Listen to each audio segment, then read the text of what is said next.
हिरा की उंगलियां इस वक्त कीबोर्ड पर तेजी से चल रही थीं, मगर इसकी निगाहें बार बार इस छोटी सी गुड़िया पर जा टिकी थीं जो सामने मेज पर रखी थी।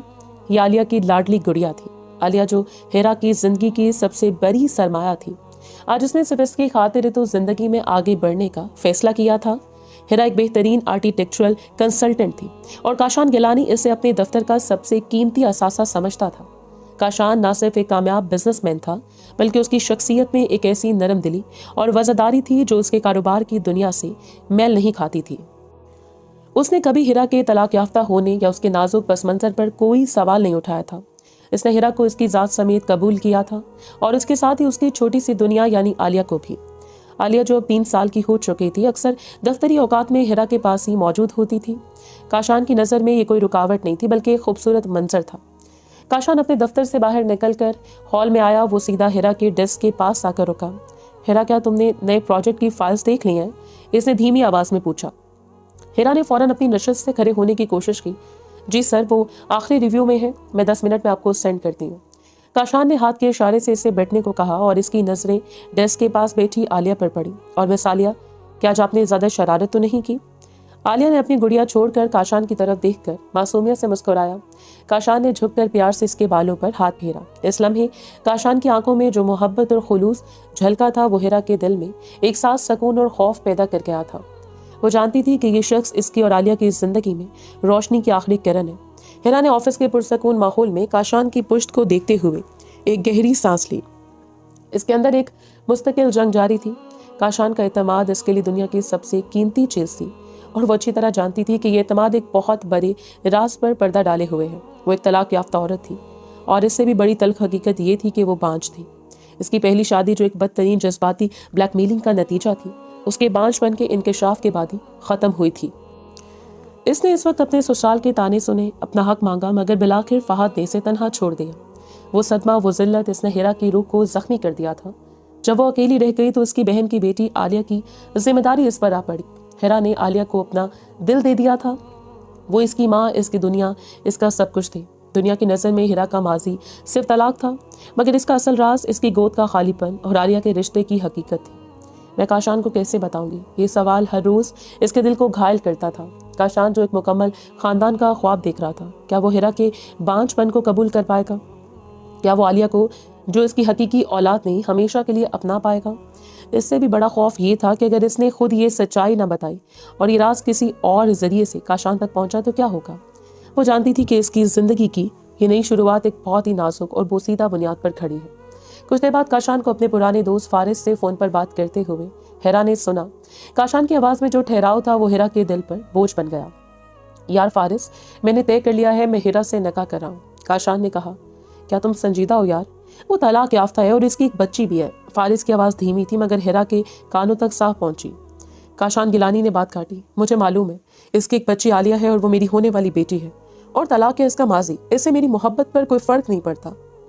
तुम भी तो बस सता देखते हो। मैंने एक मुकम्मल औरत को पा लिया, इसमें कोई खामी नहीं है, बस वो एक मुश्किल दौर से गुजरी है। काशान की बात सुनकर हिरा की आंखों में आंसू आ गए।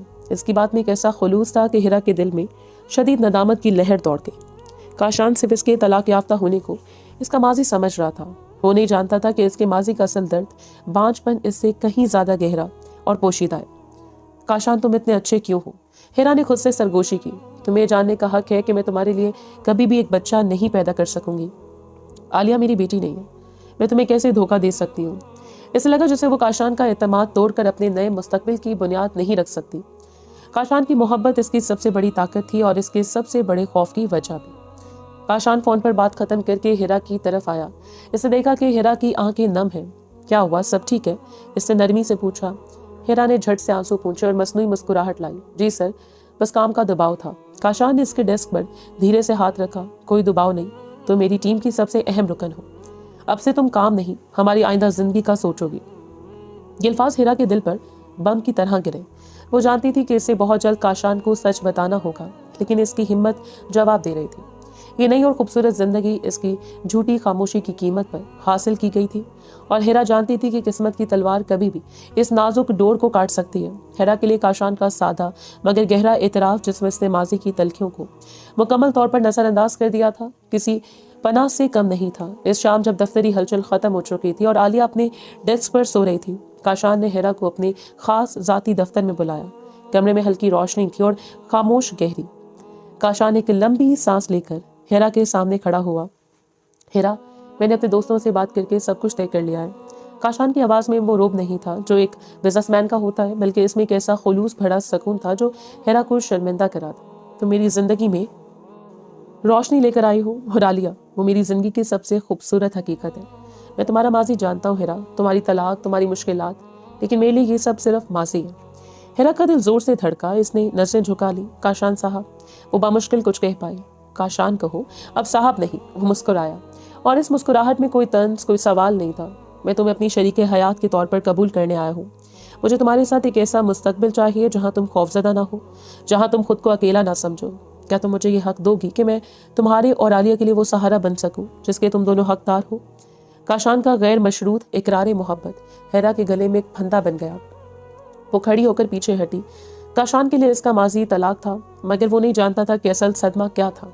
वो नहीं जानता था कि इसके रहम की गोद खाली है। वो नहीं जानता था कि आलिया, जिसे वो इतने खलूस से अपनी बेटी मान रहा था, वो रिश्ते के लिहाज से सिर्फ हेरा की जिम्मेदारी थी, इसकी सगी औलाद नहीं थी। काशान, मैं बहुत खुश हूँ, हेरा ने रोते हुए लहजे में कहा, मगर मुझे थोड़ा वक्त चाहिए। मुझे कुछ सोचना है। काशान ने हेरे से इसे देखा। सोचना क्या है हेरा? अगर तुम्हें मेरे इरादों पर शक है तो? नहीं, मुझे शक नहीं है। हेरा ने फौरन काटा। मुझे सिर्फ खुद को तैयार करने के लिए वक्त चाहिए। काशान ने इसकी आंखों में झांका। वहां गहरा खौफ और बेचैनी थी। इसने इसरार नहीं किया। ठीक है हेरा, जितना वक्त तुम चाहो, मगर याद रखना मेरा फैसला अटल है। अगले दिन हेरा ने दफ्तरी औकात के बाद अपनी करीबी कजन सबा से मुलाकात का वक्त लिया। सबा वाहिद शख्स थी जो हेरा के माजी के तंदोतेज समंदर से वाकिफ थी। एक खामोश और कोने में बैठे कैफे में हेरा ने पहली बार अपने दिल का सारा बोझ सबा के सामने रख दिया। सबा, काशान मुझसे निकाह करना चाहता है। वो इतना अच्छा, इतना मेहरबान कि मैं तुम्हें बता नहीं सकती। हेरा की आवाज़ आंसुओं में डूब गई, मगर मैं इसकी बेलूस मोहब्बत के सामने खड़े होकर रोज़ मरती हूँ। वो सोचता है कि इसका मुकाबला सिर्फ मेरी तलाक से, लेकिन मेरा असल राज मेरा बांझपन है। सबा का हाथ हेरा के हाथ पर आया। मैं जानती हूँ हेरा, तुमने इस सदमे को कितने साल अपने सीने में दफन रखा है। हेरा ने आगे झुककर अपनी आवाज़ धीमी कर ली। वो आलिया को अपना मानता है। मैं इसे कैसे बताऊँ कि मैंने इसे ये धोखा दिया है, कि मैंने आलिया की हकीकत इससे छुपा रखी है। अगर मैं आज सच बताऊँ तो मेरा माजी, मेरा बांझपन, सब कुछ इस खूबसूरत रिश्ते को तोड़ देगा। मैंने फहद की वजह से सब कुछ खोया था, अब मैं काशान को नहीं खो सकती। हेरा ने अपना सर पकड़ लिया। जब फहद ने मुझे छोड़ा था तो इसकी माँ ने मुझे ताना दिया था कि मैं इस खानदान को वारिस नहीं दे सकती। वो लफ्ज़ मेरे दिल में पेवस है सबा, और अब ये नया जिंदगी का मौका, क्या मैं इसको सिर्फ इस खौफ की वजह से ख़त्म कर दूँ? सबा ने ठंडी सांस ली। देखो हेरा, तुम एक बात समझो, काशान गिलानी एक आम मर्द नहीं है। वो तुम्हारी तलाक को जानते हुए भी आया है। हो सकता है वो तुम्हारे बारे में और भी बहुत कुछ जानता हो। सबा का लहजा संजीदा था। मगर अगर वो नहीं जानता तो इसे बताना तुम्हारी जिम्मेदारी है। तुम जितना देर करोगी तुम्हारा राज उतना ही खतरनाक होता जाएगा। आज वो तुम्हारा सच सुन लेगा तो दिल टूटेगा, मगर कल अगर इसे किसी और के जरिए पता चला तो इसका दिल भी टूटेगा और एतमाद भी। सबा ने हेरा को सीधा देखा। काशान गिलानी का एतमाद तुम्हारे लिए सबसे कीमती है। तुम्हें खाली रिश्ते की बुनियाद पर एक खुशगवार जिंदगी नहीं गुजार सकती। अगर काशान की मोहब्बत वाकई गैर मशरूत है तो वो तुम्हारे बांझपन को भी कबूल करेगा और आलिया को भी। लेकिन अगर वो सिर्फ औलाद की ख्वाहिश रखता है तो उसका सच्चाई जानना दोनों के लिए बेहतर है। सबा की बात में एक तल्ख मगर सच्ची हकीकत थी। हेरा को काशान का सामना करना था, इसे अपना सच बताना था, इसे ये तस्लीम करना था कि वो एक खाली झोली लेकर आई है, मगर इसका दिल मोहब्बत और आलिया की ममता से भरा है। इस रात हेरा की आंखों से नींद कोसों दूर थी। इसने कमरे की दीवार पर लगी आलिया की मुस्कुराती तस्वीर देखी, आलिया का मासूम चेहरा और काशान का भरोसा। इसने फैसला कर लिया, सबा ठीक कह रही है, मैं काशान को झूठ के सहारे नहीं पा सकती। हेरा ने अपने दिल में पुख्ता इरादा किया, मैं कल सुबह काशान को सब कुछ बता दूंगी, अपना माजी, अपना सदमा, आलिया का सच, सब कुछ। मुझे जो भी अंजाम मिले मैं कबूल कर लूंगी। काशान के एतमाद को बचाना इसके प्यार से भी ज्यादा जरूरी है। इसने फैसला कर लिया था कि इसकी ये नई शुरुआत सच्चाई की बुनियाद पर कायम होगी। वो जानती थी कि ये इतराफ इसकी जिंदगी का सबसे मुश्किल इम्तिहान होगा, मगर अब वो मजीद खौफ के साए में नहीं जी सकती थी। वो काशान के सामने अपना टूटा हुआ दिल और अपना सारा बोझ खोलकर रख देने को तैयार हो चुकी थी। इसने अपने दिल को मजबूत किया और सुबह के सूरज का इंतजार करने लगी। हिरा ने वो रात बेचैनी में गुजारी थी, मगर सुबह वो एक नई अज़म के साथ बिस्तर से उठी। वो जानती थी कि आज की सुबह इसकी ज़िंदगी का सबसे बड़ा इम्तिहान है। इसने काशान के गैर मशरूत एतमाद के आगे हथियार डालने का फैसला कर लिया था। वो इसे सच बता देगी, अपना बांझपन, आलिया के रिश्ते की हकीकत और अपने तल्ख माजी का पूरा बाप। वो शीशे के सामने खड़ी खुद से मुखातिब हुई, अब बस हिरा, सच की बुनियाद हमेशा मजबूत होती है। हिरा ने आलिया को प्यार से तैयार किया और मामूल के मुताबिक दफ्तर के लिए निकल पड़ी। रास्ते में इसका दिल धड़कना छोड़ रहा था, जैसे वो किसी खतरनाक सफर पर जा रही हो, मगर इस बार खौफ से ज्यादा इसके अंदर एक अजीब सी आज़ादी का एहसास था। दफ्तर पहुंचकर वो सीधी अपनी डेस्क पर गई, जहां काशान पहले मौजूद था। काशान गिलानी ने इसे देखा और फौरन इसके करीब आकर धीरे से कहा, तुम्हारे चेहरे पर आज एक नई चमक है, क्या फैसला कर लिया है? हेरा ने नजरें उठाए बगैर डेस्क पर आलिया का बैग रखा और बामुश्किल कहा, काशान, मुझे आपसे आज दोपहर के खाने पर अलग से मिलना है। मुझे आपको बहुत कुछ ज़रूरी बताना है। इसकी आवाज़ में गैर मामूली संजीदगी थी। काशान ने इसकी बेचैनी भांप ली और मुस्कुराया, ठीक है, तुम वक्त और जगह बता दो, मैं तुम्हारे हर फैसले का एहतराम करूंगा। काशान का पुरसकून चेहरा हिरा को मजीद ताकत दे गया। वो जानती थी कि इस फैसले से काशान की मोहब्बत की सच्चाई या झूठ का पता चल जाएगा। इस लम्हे काशान का फ़ोन बजा और इसकी आवाज़ में गैर मामूली जोश आया, फ़हद, यार तुम पाकिस्तान में कब आए? काशान की खुशी दीदनी थी। ये आवाज़, ये नाम हिरा के लिए अभी अजनबी था। दूसरी तरफ फ़हद था, वो फ़हद जो हिरा का साबिक शौहर था और जिसकी खुदगर्जी ने हिरा की ज़िंदगी को जहन्नुम बना दिया था। फ़हद जो 4 साल पहले अपनी माँ के कहने पर हिरा को तनहा छोड़कर मुल्क से बाहर चला गया था। वो एक लाडला, खुदपसंद और अनापरस्त शख्स था जो अपने माली रोब और ख़ानदान के नाम पर किसी भी औरत को अपना हकीर शिकार समझता था। वो भी चंद घंटे पहले पाकिस्तान पहुंचा था और दोस्त को मिलने की ख्वाहिश में सीधा काशान गिलानी के दफ्तर की तरफ रवाना हो गया। काशान फोन पर पुरजोश अंदाज में फ़हद को पुरअमन माहौल की यकीन दहानी करा रहा था। यार बस 10 मिनट में पहुंच जाओ, मैं तुम्हें अपनी दुनिया दिखाऊंगा। मुझे तुम्हें एक खास इंसान से मिलवाना है। तकरीबन आधे घंटे बाद ऑफिस के दाखिली दरवाजे पर फ़हद का ज़हूर हुआ। वो महंगे और ब्रांडेड सूट में मलबूस था। इसके चेहरे पर गरूर और वेलकम थकन का मिला जुला तासुर था। काशान इसे देखकर गर्म जोशी से गले मिला। वेलकम बैक यार, मैं कितना खुश हूँ तुमसे मिलकर, काशान ने कहा और इसे अपने ज़ाती दफ्तर की तरफ ले जाने लगा। फ़हद ने बेपरवाही से काशान को देखा। ऑफिस तो कमाल का सेट किया है, मगर तुमने कहा था कोई खास इंसान, कोई नया प्रोजेक्ट? काशान की आंखों में एक नई चमक आई। प्रोजेक्ट नहीं, बल्कि मेरी जिंदगी का सबसे खूबसूरत फैसला। काशान रुका और हॉल के शीशे की दीवार के पास आकर बाहर के ओपन ऑफिस की तरफ इशारा किया। यार फ़हद, तुम मेरा ज़ोक देखो, मेरी शरीके हयात, मेरी हीरा। फ़हद ने काशान की उंगली के ताक़ुब में निगाहें नीचे की। इसकी निगाहें इस हसीन वजूद पर जा टिकी जो अपनी डेस्क पर झुकी काम कर रही थी। इसके पास यालिया, एक छोटी सी बच्ची, गुड़िया को लिए मुस्कुरा रही थी। स्याह लिबास में मलबूस पुरसकून चेहरे वाली वो औरत पहली नज़र में फ़हद के दिल पर बिजली बनकर गिरी। एक लम्हे के लिए फ़हद की सांस रुक गई। इसके जिस्म में दौड़ता हुआ खून मुंजमद हो गया। इसके दिमाग ने किसी भी बात को कबूल करने से इनकार कर दिया। इसका चेहरा पलक झपकते ही गुस्से और हैरत के मिले जुले रंगों में बदल गया। ये हिरा थी। हिरा, ये लफ्ज़ फ़हद के होंठों पर जम गया। क्या काशान गिलानी, इसका यूनिवर्सिटी का बेहतरीन दोस्त, इससे शादी करने जा रहा था? ये वही औरत थी जिसे इसने एक बार खुदगर्जी की भेंट चढ़ाकर बेतौकीरी के साथ छोड़ दिया था, जिसे इसने अपनी माँ के कहने पर बांझ कहकर तलाक दे दी थी। फ़हद ने जलती हुई नसों से दोबारा इस औरत को देखा जो अब मुस्कुरा रही थी, और इस काशान गिलानी को देखा जो फ़ख्र से इसे बता रहा था कि वो इसके कितने मुश्किल वक्त में इसका सहारा बनी है। हिरा जो अपने इतराफ़ के लिए काशान के कमरे में जाने की तैयारी कर रही थी, किसी गैर महसूस खिंचाव के तहत अचानक सर उठाया। इसकी निगाहें काशान के दफ्तर की तरफ पड़ी, जहां 2 मर्द खड़े थे। इनमें से एक काशान था और दूसरा फ़हद था। फ़हद का चेहरा जो कभी इसकी सबसे बड़ी मोहब्बत था, अब इसके सबसे बड़े खौफ का अक्स था। इसकी आंखों में शदीद सदमा था और एक मलकियत का एहसास भी। हिरा के दिल में उठने वाला हर इरादा, हर अज़म पल भर में ख़त्म हो गया। इसके दिमाग में गूंजने वाले एतराफ़ी अल्फाज इसके बांझपन ठहर गया और इसकी जगह खालिद दहशत ने ले ली। इसका नया मुस्तकबिल, जिसकी बुनियाद वो सच्चाई पर रखने जा रही थी, वो माजी के एक हैबतनाक साए की आमद से पहले ही डगमगा गया। ऑफिस के पुरहजूम हॉल में वक्त जैसे थम गया था। काशान फ़हद से कोई बात कह रहा था, मगर फ़हद की नज़रें हिरा पर जमी थी। एक लम्हा था जब दोनों साबिक शरीके हयात ने एक दूसरे को पहचाना। फ़हद की आंखों में सवाल, गुस्सा और धमकी थी, जबकि हिरा की आंखों में सिर्फ एक ही एहसास था, तबाही। हिरा खौफजदा नजरों से आलिया को देखने लगी, जो उसके पास बैठी अपनी गुड़िया से खेल रही थी। फ़हद जो अब काशान का दोस्त था, इसकी नई जिंदगी में दाखिल हो चुका था, और हिरा जानती थी कि फ़हद की आमद का मतलब सिर्फ एक ही है, इसके तमाम राजों का अफशा होना। काशान जो फ़हद से अपने दफ्तर में बैठा बेतकल्लुफ़ाना गुफ्तगू कर रहा था, इसे रुखसत करते हुए खुशी से भरपूर था। फहद ने बज़ाहिर तो हंसते हुए काशान से मौनका किया, मगर इसकी आंखें शोले उगल रही थीं जो सिर्फ हिरा के लिए थे। इसने जल्द मिलने का वादा किया और काशान को अलविदा कहा। जिससे फहद बैरूनी हॉल की तरफ बढ़ा। इसकी निगाहें हिरा के डेस्क पर मरकूज थी। हिरा अभी तक वहां बैठी थी, मगर इसके जिस्म में जैसे जान नहीं थी। इसकी उंगलियां कीबोर्ड पर साकित थीं और इसकी सारी तवज्जो दरवाजे की तरफ थी कि कब फहद वहां से निकलेगा। इसे काशान से किए गए अपने वादे सच बताने से ज्यादा अब फहद की अचानक सामने आ जाने का खौफ खाया जा रहा था। हिरा ने जैसे फहद को दूर होते देखा, इसे फैसला किया कि वो फौरी तौर पर ऑफिस से निकल जाएगी ताकि फहद को तन्हाई में इसका सामना न करना पड़े। वो उजलत में उठी आलिया को बाजू में समेटने वाली थी कि उसे अपने पीछे एक सर्द साया महसूस हुआ।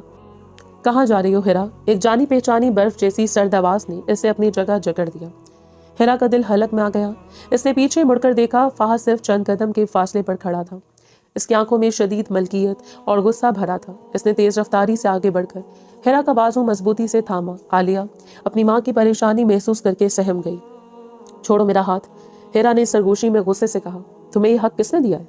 फहद ने हिरा की बात को नजरअंदाज करते हुए कहा। इसे घसीटते हुए हॉल के आखिरी कोने में मौजूद एक छोटे से खाली मीटिंग रूम की तरफ धकेल दिया। ये सारा अमल इतनी तेजी से हुआ कि आसपास के चंद लोग अगरचे मतवज्जो हुए, मगर किसी ने मुदाखलत की हिम्मत न की। फहद ने हिरा को अंदर धकेल कर दरवाजा अंदर से बंद कर लिया। कमरे में दाखिल होते फहद का गुस्सा फट पड़ा। तुम्हें शर्म नहीं आती? मेरे दोस्त काशान को धोखा दे रही हो। फहद की आवाज में जहर भरा था।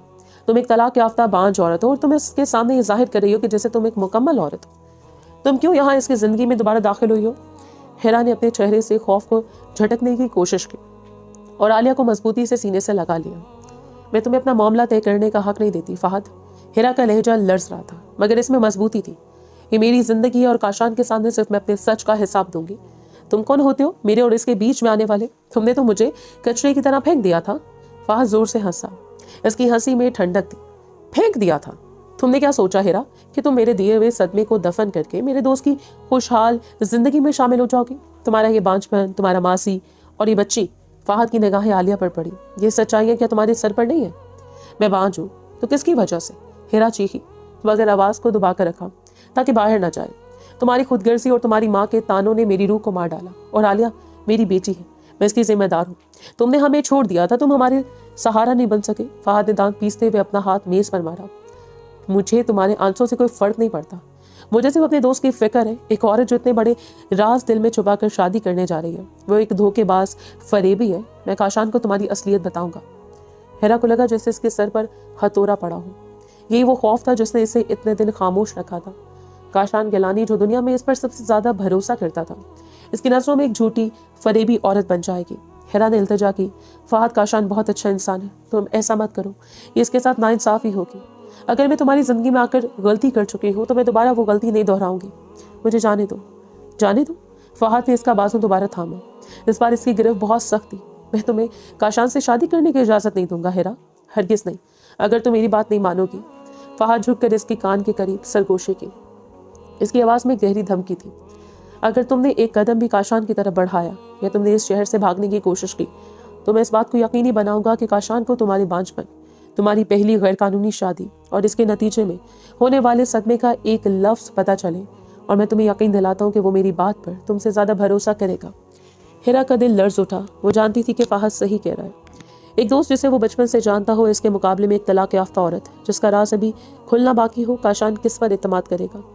तुम्हें मेरा ये खूबसूरत मुस्तकबिल तबाह करने का कोई हक नहीं है। हिरा ने नफी में सर हिलाया। मुझे हक है, फहद ने फातिहाना अंदाज में कहा, क्योंकि तुम मेरा सुकून बर्बाद कर चुकी हो। तुम्हारे पास दो रास्ते हैं, या तो तुम खुद काशान को छोड़कर चली जाओ और अपना राज दफन कर दो, या फिर मैं सब कुछ खोल कर रख दूंगा। इंतखाब तुम्हारा है। हिरा बेबसी से दीवार से लगी रही। इसकी आंखों में पानी नहीं था, सिर्फ बेइंतहा दहशत थी। इसका फैसला सच बोलना अब इसके हाथ से निकल चुका था। माजी जो फहद की शक्ल में वापस आ चुका था, इसके नए मुस्तकबिल पर एक कहर बनकर टूट चुका था। मीटिंग रूम से निकलते हिरा का पूरा जिस्म लर्ज रहा था। इसका खौफ सिर्फ फहद के अल्फाज से पैदा नहीं हुआ था, बल्कि इस हकीकत से था कि इसके माजी का सबसे बड़ा अजाब अब इसकी नई जिंदगी के सबसे बड़े सहारे का दोस्त बन चुका था। इसके कदम लड़खड़ा रहे थे और इसे लगा जैसे वो ऑफिस के पुरहजूम हॉल में कहीं भी गिर जाएगी। हालिया जो उसके बाजुओं में थी, अपनी माँ की सर्द और सख्त गिरफ्त महसूस करके सहम गई थी। हिरा ने खुद को बामुश्किल अपनी डेस्क तक खींचा। इसे आलिया को लेकर फौरन यहाँ से निकलना था। वो जानती थी कि फहद की नजरें इस पर होंगी और काशान का एतमाद इसका आखिरी सहारा था। वो अपने सुपरवाइजर के पास गई। इसका चेहरा जर्द पड़ चुका था। मेरी आज तबीयत ठीक नहीं लग रही, शदीद सर दर्द है, इसने तकरीबन सरगोशी में कहा। क्या मैं जल्दी जा सकती हूँ? सुपरवाइजर ने फौरन काशान को इत्तला दी, जो अपने दफ्तर से निकलकर तेजी से हिरा के पास आया। काशान ने हिरा का जर्द चेहरा देखा और इसकी आंखों में एक अजीब सा खौफ और थकन महसूस की। हिरा, क्या हुआ? काशान ने फिक्रमंदी से पूछा। तुम ठीक नहीं लग रही हो, लगता है 2 दिन से तुम ज्यादा ही दबाव ले रही हो। तुम फौरन घर जाओ, क्या मैं तुम्हें ड्रॉप कर दूं? हिरा ने नफी में सर हिलाया। इसका लहजा कटा कटा था। नहीं नहीं शुक्रिया, मैं टैक्सी ले लूंगी, बस आराम की ज़रूरत है। वो आलिया को लेकर वहाँ से तेज़ी से निकल गई। इस लम्हे काशान का वो एतमाद, इसका खलूस हिरा को फहद की धमकी से ज़्यादा तकलीफ दे रहा था। वो एक बार फिर काशान से कुछ छुपा रही थी और ये इसकी सबसे बड़ी कमज़ोरी थी। शाम को हिरा घर पहुंची, मगर इससे एक पल के लिए भी सुकून नहीं मिला। आलिया को सुलाकर वो फ़ोन की तरफ घूरती रही। वो हर लम्हा फहद के अगले वार का इंतज़ार कर रही थी। इसे काशान को सच बताना था, मगर अब वो कैसे बता सकती थी? फहद ने इसे खौफ की जंजीरों में जकड़ लिया था। अगर वह सच बताती तो काशान ये नहीं सोचेगा कि इसने बड़ी हिम्मत की है, बल्कि ये सोचेगा कि वो फहद की धमकी के बाद बेनकाब होने के खौफ से सच बोल रही है। तकरीबन 8 बजे हिरा का फ़ोन बजा। स्क्रीन पर काशान गिलानी का नाम चमक रहा था। हिरा के हाथ कांपने लगे। इसने अपने दिल की धड़कन को काबू में किया और कॉल रिसीव की। हेलो काशान। इसकी आवाज़ इतनी धीमी थी कि इसे खुद पर यकीन आया कि इसने बात की है। हिरा, अल्हम्दुलिल्लाह तुमने फ़ोन उठाया, मैं कब से तुम्हें कॉल कर रहा था। काशान की आवाज़ में बेचैनी थी। क्या तुम्हारी तबीयत अब बेहतर है? जी थोड़ी बेहतर है, बस शदीद थकन थी। हिरा ने अपनी आवाज़ को मामूल पर लाने की कोशिश की। काशान कुछ देर खामोश रहा, फिर इसने धीमे और पुरतजस्सुस लहजे में सवाल किया। वो सवाल जो हिरा के लिए किसी कयामत से कम नहीं था। हिरा, क्या तुम मुझे कुछ बताओगी? मैंने आज फहद से बात की। वो आज यहाँ आया था। बहुत अजीब सा रवैया था इसका। वो बहुत खामोश और सर्द लहजे में था। ये वो फहद नहीं था जिसे मैं जानता था। और तुम भी अचानक से फ़ौरन चली गई। मुझे लगता है कोई बात है जो तुम छुपा रही हो। काशान ने रुक रुक कर इसे सोचने का मौका दिया। क्या इसने तुमसे कोई बात की, कोई ऐसी बात जो तुम्हें परेशान कर गई हो? मैं जानता हूँ तुम दोनों एक दूसरे को नहीं जानते, मगर फिर भी मैं तुम्हें इतना परेशान नहीं देख सकता। काशान के इस एतमाद भरे सवाल ने हिरा को बुरी तरह तोड़ दिया। वो चाहती थी कि चिल्ला चिल्ला कर इस काशान गिलानी को सब कुछ बता दे कि फहद सिर्फ अजीब नहीं बल्कि मेरी ज़िंदगी का सबसे बड़ा अजाब है और वो मुझे ब्लैकमेल कर रहा है। मगर फहद का चेहरा, इसकी धमकी इसके सामने आ गई। हिरा ने गहरी सांस ली और फिर निहायत महारत से पहला झूठ बोला। एक ऐसा झूठ जो इसके और काशान की जिंदगियों के दरमियान फासला बढ़ा गया। नहीं नहीं काशान, खुदा की कसम मैं इसे नहीं जानती। हिरा ने जल्दी से कहा। इसका लहजा घबराहट में डूबा हुआ था। मैंने आज इसे पहली बार आपके दफ्तर में देखा, मगर इसने मुझसे कोई बात नहीं की। आप क्यों सोच रहे हैं ऐसा? मुझे तो शदीद सरदर्द की वजह से ऐसा महसूस हो रहा था जैसे मैं कहीं भी गिर जाऊंगी। ये तो बस मेरी तबीयत की खराबी थी और शायद आपका दोस्त वैसे ही थका हुआ हो। इसने काशान के जहन को भटकाने के लिए सरदर्द की शिकायत को मजीद बढ़ा चढ़ाकर बयान किया। काशान कुछ देर के लिए खामोश हो गया, जैसे वो हिरा के अल्फाज का वजन कर रहा हो। आखिरकार इसने गहरी सांस ली। ठीक है हिरा, अगर ऐसा है तो मैं तुम्हारे आराम की कदर करता हूँ। मुझे लगा शायद कोई। खैर, तुम आराम करो और याद रखना, मुझसे कोई बात छुपाने की ज़रूरत नहीं है। शुक्रिया काशान, खुदा हाफिज। हिरा ने फ़ोन रखा और बेजान हाथों से मोबाइल को अपने सीने पर रख लिया। इसके जिस्म में कपकपी तारी थी। इसने झूठ बोला था। इसने इस शख्स से झूठ बोला था जो दुनिया में इस पर सबसे ज़्यादा यकीन रखता था। इसने फरहाद की धमकी को अपनी ईमानदारी के असूल पर तरजीह दी थी। हिरा ने सिसकियां रोककर साइड पर सोई हुई आलिया को देखा। इसकी मासूमियत हिरा को एक लम्हे के लिए ताकत देती थी और अगले लम्हे इसकी सबसे बड़ी कमजोरी बन जाती थी। इसे मालूम था कि इस झूठ ने इसे फहद के रहम करम पर छोड़ दिया था। अब इसके पास 2 ही रास्ते थे, या तो फहद के सामने झुक जाए या इसके सच का इंतजार करे, जो तबाही का पेश खैमा होगा। हिरा ने अपने हाथ से अपने सर को जोर से थामा। इस खौफनाक दबदबे का एहसास इसके हर रगोपे में सिरायत कर चुका था। अगला दिन हिरा के लिए किसी अजियत से कम ना था। इसने सारा दिन फहद की तरफ से एक और वार्निंग का इंतजार किया, जो दोपहर के खाने के वक्फे में एक निजी और गैर रस्मी नंबर से एक पैगाम की सूरत में आ गया। पैगाम सादा मगर इंतहाई खौफनाक था। तुम्हारे पास 48 घंटे हैं हिरा। काशान को कह दो कि इसकी ज़िंदगी से गायब हो जाओ। मैं तुम्हारी बांझपन की हकीकत, आलिया का सच और तुम्हारी तलाक की मुकम्मल तफसील जानता हूँ। अगर तुमने ऐसा नहीं किया तो मैं अगले हफ्ते की रस्मी मंगनी की तकरीब में खुद ही सब कुछ काशान के ख़ानदान के सामने खोल कर रख दूंगा। इंतखाब तुम्हारा है, एक तबाहाल रिश्ता या मेरा मुकम्मल इंतकाम। हिरा का सांस हलक में अटक गया। फहद की धमकी महज खाली अल्फाज नहीं थे। वो जानती थी कि फहद की अना और इंतकामी तबीयत इसे ऐसा करने पर मजबूर कर देगी। ये सिर्फ हिरा की रुसवाई का मामला नहीं था, ये काशान के खानदान की इज्जत, इसके एतमाद और इसकी खुशियों को अवामी तौर पर पामाल